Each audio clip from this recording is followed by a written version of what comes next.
Colossenses capítulo 3, versículos 18 e 19.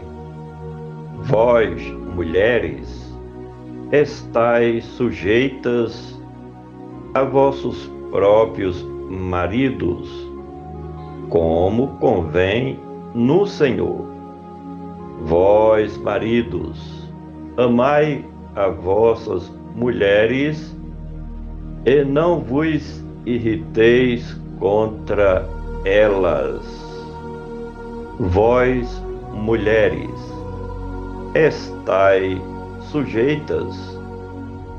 A partir de então, o autor busca tratar nesta sua carta à Igreja de Cristo que estava na cidade de Colossos sobre os deveres dos maridos, das mulheres, dos filhos e das filhas, mencionando por fim os deveres dos servos, porque muitos lares eram compostos por eles também, sejam os escravos ou os filhos adotivos.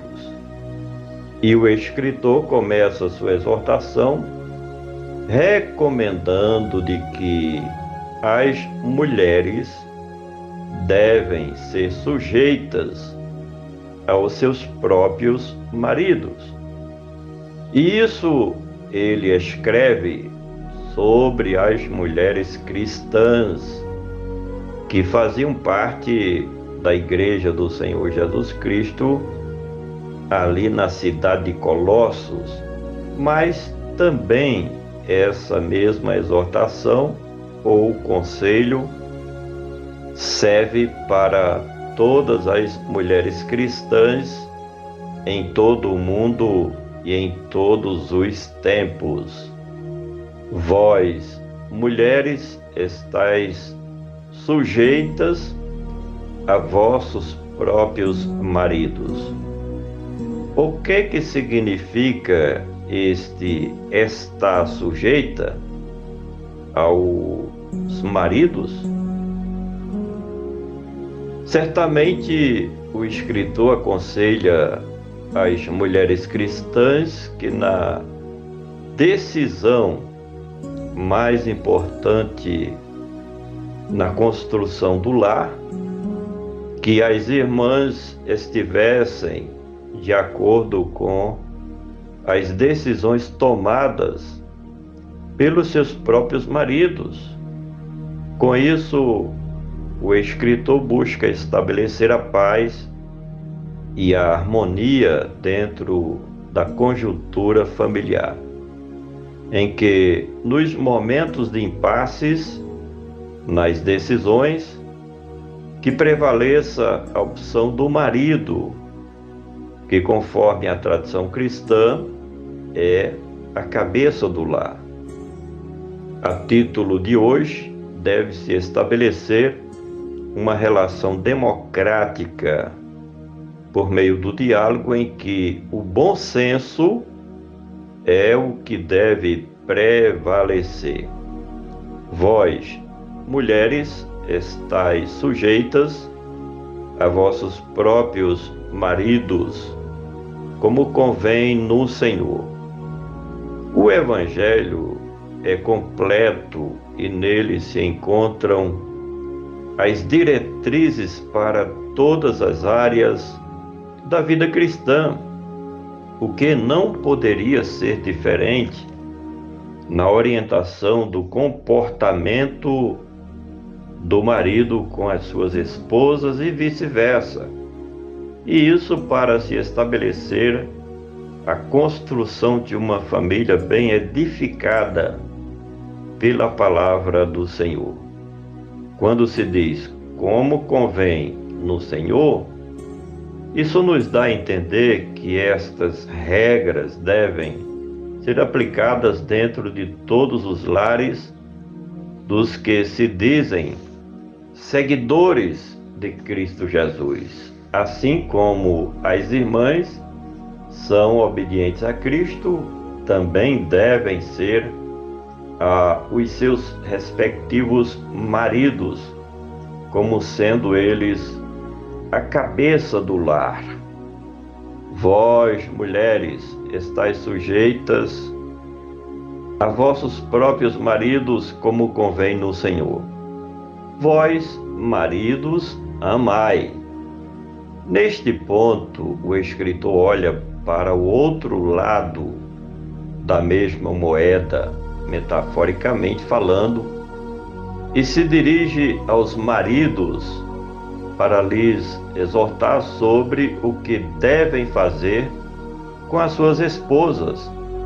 E amar a mulher implica em cuidar, proteger, fazer as provisões necessárias para o seu bem-estar.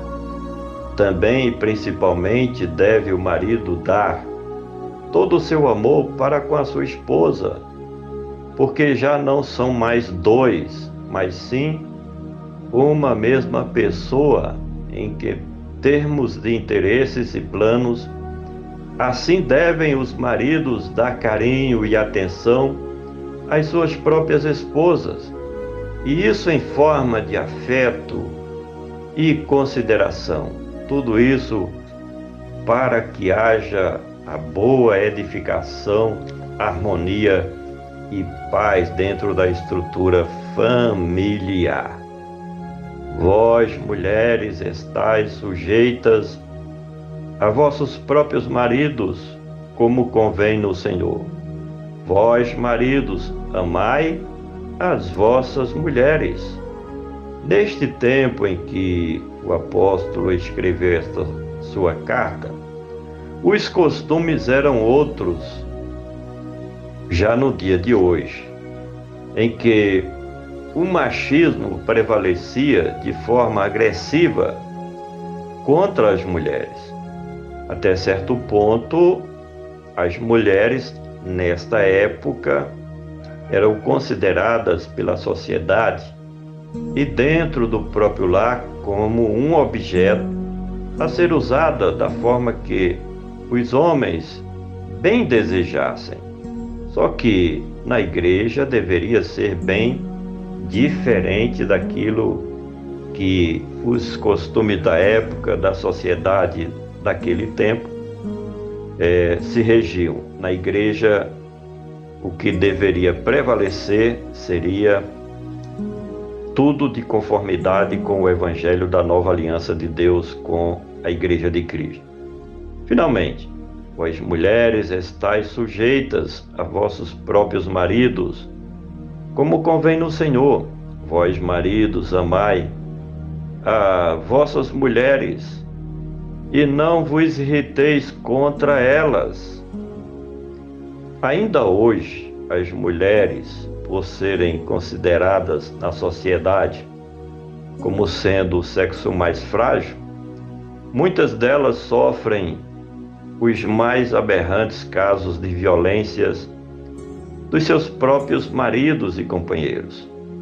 No entanto, dentro dos lares cristãos, isso não deve acontecer, mas o que deve prevalecer é o amor mútuo, bem como o respeito e a consideração de ambas as partes para o bem de todo o lar e a construção de famílias sólidas, edificadas pela palavra de Cristo Jesus, porque tudo é de acordo com Cristo Jesus, Ele que é a cabeça da igreja e também de todo o lar cristão. Por gentileza, compartilha este comentário. Vamos juntos semear a palavra do nosso Deus.